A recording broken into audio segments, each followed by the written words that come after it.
Hello friends, कैसे हैं आप लोग। तो आज की वीडियो में हम लोग जीन पियाजे के सिद्धांत की जो चारों अवस्थाएं हैं संज्ञानात्मक विकास से संबंधित, इसको हम लोग थोड़ा परीक्षा की दृष्टि से समझेंगे और प्रत्येक अवस्था में जो गुण होते हैं, जो प्रॉपर्टीज होती हैं, उनके साथ समझेंगे, क्योंकि मेन जो चीज़ है वो हमारे प्रत्येक अवस्था के गुण ही होते हैं। ओके, तो चलिए देखते हैं कि क्या है अवस्थाएं इनकी। ठीक है, तो जीन पियाजे ने संज्ञानात्मक विकास का सिद्धांत दिया। उन्होंने कहा कि जो संज्ञानात्मक विकास होता है वो कुछ स्टेप्स में होता है। अब वो स्टेप कितने होते हैं? 4। और प्रत्येक स्टेप कुछ एक रेंज है, कुछ टाइमिंग होती है, उसी के अंदर ही होते हैं। ठीक है, तो जो पहली हमारी जो स्टेज है, जो अवस्था है, वो है संवेदी प्रेरक अवस्था, या हम इसको कहते हैं इंद्रिय जनित गामक अवस्था, सेंसरी मोटर स्टेज। जन्म से 2 वर्ष तक होती है। पूर्व संक्रियात्मक अवस्था 2 से 7 वर्ष, मूर्त संक्रियात्मक अवस्था 7 से 11 वर्ष, अमूर्त संक्रियात्मक अवस्था 11 से ऊपर। तो ये तो सिंपल नाम हो गए, उनकी उम्र हो गई, जो अवस्था का टाइमिंग हो गई। अब हम इसको थोड़ा सा डीप में समझते हैं। क्लियर? तो संवेगात्मक विकास की जो पहली स्टेज है वो है संवेदी प्रेरक अवस्था, यानी कि सेंसरी मोटर स्टेज। देखिए, इसमें 2 शब्द हैं, संवेदी और प्रेरक। तो देखिए, इस अवस्था में जो मानसिक क्रियाएं होती हैं वो 2 चीज़ों से होती हैं। एक तो संवेदनाओं के द्वारा, यानी कि संवेदी अंगों के द्वारा, और दूसरा होता है पेशीय कार्यों के द्वारा, जो गतिक क्रियाएं करता है बालक, उसके द्वारा। जैसे कि हाथ पैर चलाना। देखिए, जो जन्म से 2 वर्ष के बच्चे होते हैं उसको केवल 2 चीज़ें आती हैं। क्या? एक तो वो प्रत्येक चीज़ को अपने मुंह में रख के उसको चूसता है, और दूसरा ये कि वो हाथ पैर चलाता है और रोता है। 2, 3, 4 चीज़ें हैं, इन्हीं को हम बोल देते हैं सहज क्रियाएं। ये बच्चा जो चीज़ें हैं वो जन्म से ही सीख के आता है, क्योंकि पेट के अंदर भी बच्चा हाथ पैर चलाता रहता है, तो वो सहज क्रियाएं हैं। क्लियर? इन्हीं के द्वारा जो बच्चा है वो जो हमारी बाहर की दुनिया है उससे संबंध स्थापित करता है, उसी से अपनी चीज़ों को बाहर प्रदर्शित करता है और उसी से चीज़ों को समझता है। क्लियर? या हम ये कह दें कि इसको हम इस तरह से समझ सकते हैं कि जो बच्चा होता है आँख कान नाक से सोचता है ना, जिसका जो यूज़ कर रहा है उसी तो वो सोचेगा, वो मस्तिष्क का उतना ज़्यादा ढंग से यूज़ नहीं कर पाता। क्लियर? तो इसमें जो है कुछ जो चीज़ें हैं बच्चा सीख लेता है। क्या करना? अनुकरण करना। जैसा वो दूसरों को करते देखता है वैसा ही वो करने की कोशिश करता है। तो ये तो बात हो गई अनुकरण की। ये प्रॉपर्टी उस बच्चे में होती है जन्म से 2 वर्ष के बच्चे में। दूसरी बात, स्मृति की बात करें। देखिए, जो बच्चा जो चीज़ वो देखता है उसको अपने माइंड में स्टोर करता है। ऐसा नहीं है कि वो चीज़ तुरंत वो भूल जाता है, भूलता नहीं है। वो चीज़ों को पहचान जाता है, समझ जाता है कि हाँ, ये चीज़ मैंने अभी थोड़ी देर पहले देखी थी, तो उसका मतलब क्या है, उसके अंदर स्मृति है, मेमोरी है उसके अंदर। तो ये 2 चीज़ें हो गई। तो अगला जो गुण है मानसिक निरूपण का गुण, इस अवस्था का एक इंपॉर्टेंट गुण होता है। देखिए, मानसिक निरूपण से अर्थ, या आप समझ लीजिए कि देखिए, बच्चा किसी भी वस्तु को देखता है, उस वस्तु का एक मेंटल सेट बना लेता है कि वो वस्तु कैसी दिखती है ना। जैसे कि किसी बच्चे का अपनी माँ के प्रति जो एक स्कीमा होता है, ठीक है, या हम ये कह लें कि एक मानसिक निरूपण उसके माइंड में होता है। देखिए, सभी की माँ जो मोस्टली होती हैं, लंबे बाल होते हैं सभी के हैं, या फिर जो वक्षस्थल होता है वो उभरा रहता है, ये सब चीज़ें हैं। तो जैसे ही वो इस प्रकार की आकृति को देखता है, यानी कि किसी महिला को देखता है, तो उसके मन में एक मानसिक निरूपण बन जाता है अपनी माँ के जैसा। ठीक है, इसीलिए आपने देखा होगा कि जब बच्चे रोने लगते हैं, तो अगर पिता के पास है या किसी मेल के पास है, तो वो क्या करते हैं, किसी महिला को जो है तुरंत बच्चे को दे देते हैं, और बच्चा जैसे ही महिला के पास जाता है वो शांत हो जाता है, रोना बंद कर देता है। क्यों? क्योंकि उसको ये लगता है कि वो जो है उसका, क्योंकि भाई जो भी वो भी औरत है, ठीक है ना, वो भी एक औरत है, तो उसको लगता है कि वो अपनी माँ के पास पहुंच गया है, क्योंकि उसके मन में एक मेंटल सेट बना हुआ है, एक स्कीमा बना हुआ है अपनी माँ के प्रति। ठीक है ना, तो वो उसको रिलेट कर रहा है एक दूसरे से। तो हम भी कह सकते हैं कि मानसिक निरूपण भी इस अवस्था का एक बहुत ही इंपॉर्टेंट गुण होता है। क्लियर? तो आई होप कि समझ में आ गया होगा आपको। तो चलिए अगला जो गुण है उसको हम देखते हैं क्या है। तो अगली जो हमारी स्टेज है वो है पूर्व संक्रियात्मक अवस्था, 2 से 7 वर्ष। देखिए, इसमें क्या होता है कि बच्चा जो है स्वार्थी न होकर दूसरों के संपर्क से ज्ञान का ग्रहण करता है। स्वार्थी ना होकर का मतलब क्या हुआ? देखिए, जब बच्चा जन्म से 2 वर्ष का होता है, इसमें क्या करता है, उस बच्चे को लगता है कि पूरी दुनिया का जो सेंटर है वो मैं ही हूं अकेले, और बहुत सी ऐसी क्रियाएं भी करता है बच्चा कि लोग हमारे ऊपर ध्यान दें, है ना। लेकिन अब ऐसा नहीं है, बच्चा दूसरों के संपर्क में जाता है और वहां से ज्ञान को ग्रहण करने की कोशिश करता है। ठीक है, इंटरेक्शन करता है दूसरों से। दूसरी चीज है भाई, जब इंटरेक्शन करेगा तो वहां पे क्या होता है, बच्चे खेल में भी आ जाते हैं। पहले जन्म से 2 वर्ष का बच्चा खेलता नहीं है, जैसे ही 2 से 3 वर्ष का होता है वो खेलना स्टार्ट करता है, डायग्राम बनाता है, छोटे छोटे चित्र बनाता है। और अनुकरण, देखिए अनुकरण मैंने पहले ही बोला था, लेकिन अब जो अनुकरण है, यहाँ का जो अनुकरण है वो बहुत ही ज़्यादा हो जाता है। क्योंकि हर चीज़ वो अनुकरण से ही सीखने वाला है बच्चा, ठीक है ना। तो इन सब चीज़ों से ज्ञान को बढ़ाता है। अब बात करें इसमें क्या क्या गुण बच्चे में आ जाते हैं, तो इसमें भाषा विकास जो होता है एक इंपॉर्टेंट रोल लगता है, क्योंकि देखिए इस अवस्था में भाषा विकास जो है बिल्कुल स्टार्ट होता है और बहुत तेज़ी से बढ़ता चला जाता है, ठीक है। तो भाषा विकास इंपॉर्टेंट है इसमें। जो दूसरी चीज़ है वो है वस्तु स्थायित्व। देखिए इस अवस्था में अगर बच्चे के सामने कोई वस्तु आप लेके जाएं और फिर थोड़ी देर के बाद उसको छुपा दें, तो बच्चे को पता रहता है कि ये वस्तु कहीं ना कहीं तो है, भले ही मेरे सामने नहीं है बट है, वो चीज़ उपस्थित है, उसका अस्तित्व है अभी भी, है ना। तो ये गुण जो है बच्चे में आ जाता है वस्तु स्थायित्व का, ठीक है। लेकिन जो पहली अवस्था थी उसमें ये गुण नहीं था बच्चे में, ठीक है, अब है। अब तीसरी बात है प्रतीकात्मक चिंतन। देखिए बच्चे को चीज़ों की प्रतीक समझ में आने लगते हैं। जैसे कि अगर मैं भाषा की बात करूं, जैसे मैं लिखूं यहाँ पे का, जैसे क लिखा है, छोटा अ, है ना, तो ये क्या है, ये प्रतीक ही तो है, किसी चीज़ को रिप्रेजेंट करने का एक प्रतीक ही तो है, ठीक है ना। तो ये चीज़ें वो बच्चा समझने लगता है। यानी कि देखिए अगर मैं भाषा विकास को इसको रिलेट करूं तो यहाँ पे बच्चा क्या है, लिखना भी सीखने लगता है, ठीक है। तो लिख रहा है किस चीज़ को, भाई लिखना क्या है, जो अक्षर हैं वो आपके वो क्या है, प्रतीक चिन्ह ही तो है ना। तो प्रतीकात्मक चिंतन भी बच्चे में आ जाता है, ठीक है। इसके अलावा अगर मैं बात करूं तो छोटे बच्चे प्रतीकात्मक खेल भी खेलने लगते हैं, जैसे शादी का खेल, है ना। छोटे बच्चे देखा होगा अगर आपस में शादी का खेल खेलने लगते हैं, है ना, तो वो क्या है, प्रतीकात्मक चिंतन का ही एक रूप हो सकता है। दूसरी बात यहाँ पे जो तार्किक चिंतन है उसका अभाव रहता है। चिंतन करते हैं बच्चे, छोटा मोटा चिंतन करते हैं, बट तर्क नहीं देता किसी चीज़ का, है कैसा भी तर्क नहीं देता, ना मूर्त ना अमूर्त। इसलिए इसमें क्या होता है, तार्किक चिंतन का अभाव होता है। क्लियर, सेकेंड स्टेज की बात हम यहाँ पे कर रहे हैं। चलिए आगे देखते क्या है। अब देखिए पूर्व संक्रियात्मक जो अवस्था है, जो सेकेंड स्टेज है, इसको फिर से दो भागों में बांटा है। जो पहली स्टेज है उसको भी 6 भागों में बांटा था, उसको हम अलग वीडियो में देखेंगे, बट जो सेकेंड स्टेज है इसको भी 2 भागों में बांटा गया। पहली कौन सी है, पूर्व संप्रत्यात्मक काल, जो कि होती है 2 से 4, ठीक है। जो दूसरी स्टेज है वो है अंत प्रज्ञ काल, यानी कि 4 से 7 वर्ष। बहुत ही शॉर्ट में इसको समझेंगे। तो मैंने बोला था कि अभी जो प्रतीकात्मक जो चिंतन होता है वो होता है इसमें बच्चे में। तो 2 से 4 की अवस्था जो है हमारी संकेत और चिन्हों की अवस्था कह सकते हैं। सजीववाद, है ना। सजीववाद का मतलब क्या होता है, इसमें जो बच्चा होता है प्रत्येक जो निर्जीव चीज़ है उसको सजीव मान लेता है, ठीक है ना। यानी कि जैसे कुर्सी है ना, चेयर, उसको मानेगा वो जिंदा है, चोट लग जाएगी उसको, तो वो क्या सजीववाद है।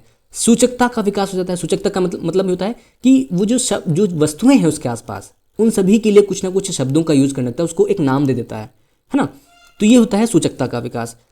अब यहाँ पे क्या होता है, क्यों और कैसे की इच्छा। बच्चे यहाँ पे थोड़ा बहुत जानने की कोशिश करते हैं कि ये चीज़ क्या है, कैसे हो रही है, ठीक है ना। बहुत ज़्यादा फोकस नहीं करता है, बट थोड़ा बहुत ये चीज़ करता है। मैंने कहा कि भाषा विकास बहुत इंपॉर्टेंट रोल लगता है इसमें। तो यहाँ पे आप देखिए, जब 2 वर्ष का बच्चा होता है वो 2 से 3 वाक्यों के जो शब्दों के वाक्य है वो बोलने लगता है, और जब वो 3 वर्ष का होता है तो वो 7 से 8 वाक्यों का शब्द बोलने लगते हैं। यानी कि शब्द उसके जो वाक्य होते हैं वो लंबे हो जाते हैं, है ना। तो ये जो बाकी जो चीज़ें मैंने पहले डिस्कस की थी वो यहाँ पर वो थोड़ा विस्तार से हो गई। क्लियर। अब अंतप्रज्ञ जो काल है उसमें क्या होता है, 4 से 7 में, इसमें बच्चा संख्याओं का प्रयोग करने लगता है ना। 1 2 3 4 इसे काउंटिंग भी सीखने लगता है ना। गिनती सीख जाता है, या फिर कितनी वस्तुएं हैं उसके पास, कितने खिलौने हैं वो भी काउंट करता है। छोटी छोटी गणनाएं भी बच्चा करने लगता है। अब गणनाएं कैसे करेगा, इससे प्लस और माइनस, मैंने संकेत की बात करी थी, अगर प्लस व माइनस का अर्थ वो समझने लगता है इस अवस्था में, तभी तो जोड़ घटाना वो करेगा। क्लियर। तो ये चीज़ें यहाँ पर बच्चे में आ जाती हैं। क्रमबद्ध तर्क नहीं होता है ना। मैंने कहा था तर्क नहीं होता है, यहाँ पे क्रम जैसी कोई चीज़ वहाँ पे बच्चा वो नहीं कर पाता है कि क्रम से इसको व्यवस्थित करना है, ऐसा कुछ करके। क्लियर। तो ये बात हो गई हमारी सेकेंड स्टेज की। बहुत डिटेल में मैंने बता दिया कि पेपर में चीज़ें पूछ लेता है, इसलिए मैंने बहुत डिटेल में समझाने की कोशिश करी है। क्लियर। बट वीडियो बहुत शॉर्ट होगी आपकी, बहुत लंबी नहीं होगी, ठीक है। थर्ड जो स्टेज है हमारी वह है मूर्त संक्रियात्मक अवस्था, यानी कि कॉन्क्रीट ऑपरेशनल स्टेज, 7 से 11 वर्ष की अवस्था। क्लियर। अब इसमें क्या होता है, बच्चों का जो चिंतन है वो क्या होता है, तार्किक हो जाता है। बच्चा हर चीज़ का तर्क देना प्रारंभ कर देता है, या तर्क को समझना प्रारंभ कर देता है, हम ये कह सकते हैं। अब ये जो तर्क होता है वो किस प्रकार का होता है, तर्क 2 प्रकार के हो सकते हैं, एक तो मूर्त, दूसरा अमूर्त। तो मूर्त का मतलब ये होता है कि जो भी चीज़ें बच्चे ने खुद देखी हैं, घटनाओं को या वस्तुओं को, उस पर आधारित होता है। जो तर्क होता है बच्चों का मूर्त घटनाओं या मूर्त वस्तुओं पर ही आधारित होता है। जो चीज़ें उसको दिखती हैं केवल उस पर निर्भर करता है। जो उसको नहीं दिख रही है उसके बारे में वो बिल्कुल सोच भी नहीं सकता, उसके बारे में वो तर्क भी नहीं कर सकता। क्लियर, ये चीज़ होती है। अच्छा, इसके अगर गुणों की हम बात करें तो इसके गुणों में क्या क्या आ जाता है, थर्ड स्टेज की बात कर रहे हैं यहाँ पे हम, ध्यान दीजिएगा इसको। वस्तुओं को पहचानना, विभेदीकरण, यानी कि जो दो चीज़ें हैं डिफरेंट मान लो थोड़ा सा भी अंतर है तो उसको वो अलग कर सकता है, उसको आप वो पहचान जाता है, ठीक है, उसके अंतर को समझ जाता है। वर्गीकरण करने की क्षमता, वही चीज़ है ना, दोनों चीज़ों को कोई भी आप उसको डेटा देते हो कोई चीज़ अलग करने के लिए, तो वो उसकी प्रॉपर्टीज़ के अकॉर्डिंग उसके क्या गुण हैं उसको समझ के अलग अलग उसको क्या है वर्गीकृत कर देता है ना, अलग अलग क्लासिफाई कर देता है। ये आप ये समझ लीजिए, ठीक है। चलिए और जिस उसको समझते हैं, जो उसका चिंतन है अब जो है इस अवस्था में थर्ड स्टेज में क्रमबद्ध हो गया है, ठीक है। अब संरक्षण का जो गुण होता है, आपने देखा होगा कभी कि जो पानी के गिलास वाला एक एक्सपेरिमेंट है, एक लंबा पानी का गिलास होता है, उसको चौड़े पानी के गिलास में पलट दिया था जबकि पानी उतना ही होता है, ठीक है। तो बच्चे को लगता है कि इस लंबे वाले गिलास में पानी ज़्यादा है, ठीक है। तो वो संरक्षण का जो सिद्धांत है वो इस स्टेज में आ जाता है। हम ये कह दें कि संरक्षण वाली जो प्रॉपर्टी है वो इस अवस्था में आ जाती है। इसके पहले बच्चा ये नहीं समझता था कि इस अवस्था में और जो इसमें और इसमें पानी बराबर है, बट इस अवस्था में वो बच्चा समझ जाता है कि हाँ इसमें पानी बराबर है, ठीक है, भले ही लंबा हो या चौड़ा हो इससे फर्क नहीं पड़ता है, ठीक है, क्योंकि पानी तो वही पलटा गया ना इसमें। क्लियर, तो संरक्षण का गुण आ गया। वस्तु भाई क्रमबद्ध चिंतन आ जाएगा तो वस्तुओं को क्रम के अनुसार व्यवस्थित भी कर लेगा। जो वर्गीकरण की क्षमता की बात कर रहा था वो यहाँ पे लग जाएगी। दूसरी बात, बच्चा जो है लंबाई और भार आदि के संप्रत्ययों को भी समझ जाता है, ठीक है। इसके पहले बच्चे को लंबाई और भार से उतना मतलब नहीं समझता है। देखिए अगर वस्तुओं को आप दूर दूर रखो, ठीक है, तो उसको लगेगा कि वस्तुएं ज़्यादा हो गई हैं, भले ही अगर इनको पास पास रखोगे तो बच्चे को लगेगा कि वस्तुएं कम हैं। तो ये चीज़ें अब जो है नहीं है, अब उसको दिक्कत नहीं आएगी, ये चीज़ें बच्चा समझ जाता है। देखिए छोटे बच्चों ने आपने देखा होगा कि वस्तु आपको जैसे दिखती है वो उठाने लगते हैं क्योंकि उनको नहीं पता हो कि ये वस्तु कितनी भारी होगी, बट अब वो चीज़ समझ में आ गई है उनके। क्लियर।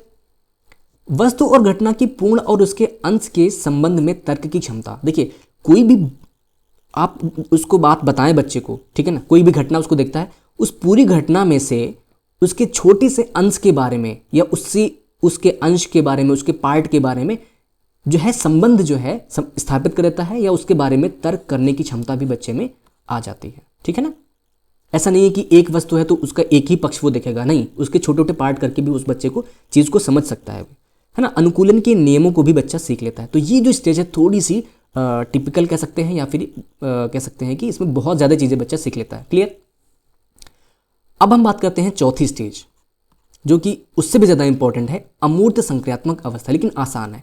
देखिए उसमें जो बच्चा था प्रत्येक मूर्त चीज़ को देखकर ही कर रहा था, जितनी भी चीज़ें वो देख रहा था केवल उसी पे उसका जो तर्क था निर्भर था। लेकिन अब ऐसा नहीं है, अब उसका जो चिंतन है वो अमूर्त चीज़ों के बारे में भी हो गया है। भले वो कुछ चीज़ें वो देख नहीं सकता है लेकिन उस चीज़ को समझ सकता है। जैसे कि मैं बात करूँ गरीबी की, ठीक है, गरीबी को नहीं देख सकते ना हम सभी, लेकिन बच्चे को समझ में आने लगता है कि गरीबी क्या होता है ना, ठीक है। तो ये चीज़ है, अमूर्त के बारे में चिंतन कर सकता है, काल्पनिक समस्याओं के बारे में तर्क कर सकता है। जिसको मैं बोला जो गरीबी है वो क्या है, एक तरह से काल्पनिक समस्या है ना। हमको गरीबी कहीं दिखती है, ऐसे नहीं दिख सकती है। या हम कह सकते हैं कि भूख है ना, भूख दिखती नहीं है, भूख होती है ना, तो वो चीज़ होगी, काल्पनिक समस्याएं हैं, है ना। जैसे बच्चा इसमें है काल्पनिक चीज़ों के बारे में चिंतन भी करने लगता है, यानी कि काल्पनिक कहानियाँ भी बनाने लगता है कि मुझे आगे कैसा होना है, क्या करना है, ये सब चीज़ें। क्लियर। नैतिक दार्शनिक सामाजिक और राजनीतिक मुद्दों के बारे में भी सोचना प्रारंभ कर देता है। सामाजिक मुद्दों में के बारे में यही, जैसे कि गरीबी हो गया, सामाजिक मुद्दा है ना। रोजगार की अगर बात कर रहा है बच्चा यहाँ पे, है ना, तो ये क्या है, सामाजिक जो मुद्दे हैं, ठीक है। राजनीतिक मुद्दों पे बात कर लेता है कि कौन सी पार्टी क्या कर रही है, हमारे लिए कौन विकास कर रहा है, कौन नहीं कर रहा है ना। नैतिक में चीज़ें आ जाती हैं हमारी कि किस व्यक्ति को कैसा व्यवहार करना चाहिए, अच्छा व्यवहार है, बुरा व्यवहार है। तो ये सब क्या है, अमूर्त चीज़ें हैं, इनको आप देख सकते हैं क्या, व्यवहार को आप देख सकते हैं क्या, नहीं देख सकते। तो ये चीज़ें भी बच्चा सोचने लगता है, ठीक है। अब अगली जो पॉइंट देखते हैं, विचारों को वर्गीकृत और संगठित करने लगता है। देखिए इसकी जो पहली वाली जो स्टेज थी उसमें मैंने देखा था कि वहाँ पे भी वर्गीकरण की बात हो रही थी, लेकिन वर्गीकृत किसको कर रहा था वहाँ पे, वो वस्तुओं को वर्गीकृत कर रहा था, ठीक है, वस्तुओं को वर्गीकृत कर रहा था। लेकिन यहाँ पे किसकी बात कर रहा है, विचारों को, क्योंकि विचार जो होते हैं हमारे वो क्या होते हैं, अमूर्त होते हैं। क्लियर। तो उनको भी अब जो है जोड़ने लगता है, अलग अलग विचारों को जोड़ के नई चीज़ बनाता है या फिर एक विचार को अलग अलग करके वर्गीकृत कर देता है, ठीक है। तो ये सब चीज़ें जो है हमारी चौथी स्टेज में आ जाती हैं। तो ये जितनी भी चीज़ें हैं सभी पेपर्स को उठा के मैंने और कई जो आर्टिकल्स हैं उनको मैं पढ़ के ये सब चीज़ें मैंने इकट्ठा करी यहाँ पे। आई होप कि आप लोगों को वीडियो बहुत पसंद आई होगी, अगर आपने पूरी वीडियो ध्यान से देखी होगी तो। क्लियर? तो अगर वीडियो पसंद आई है तो लाइक करो, है ना, वीडियो को शेयर भी करना है और चैनल को करना है सब्सक्राइब, ठीक है ना। और ऐसी ही और भी वीडियो जो हैं जीन पियाजे का जो सेकंड पार्ट होता है, जिसमें कि जो बाकी शब्द जो हैं इससे संबंधित स्कीमा हो गया, समावेशन, समायोजन, ये जो शब्द हैं इनसे रिलेटेड एक वीडियो मैंने पहले ही बना रखी है, चैनल पे है, जाके आप जरूर देखिएगा, बहुत ही अच्छी वीडियो मैंने बनाई है, बहुत इंपॉर्टेंट है। तो मैं हूं अनुपम राज, मिलूंगा नेक्स्ट वीडियो में, तब तक के लिए गुड बाय।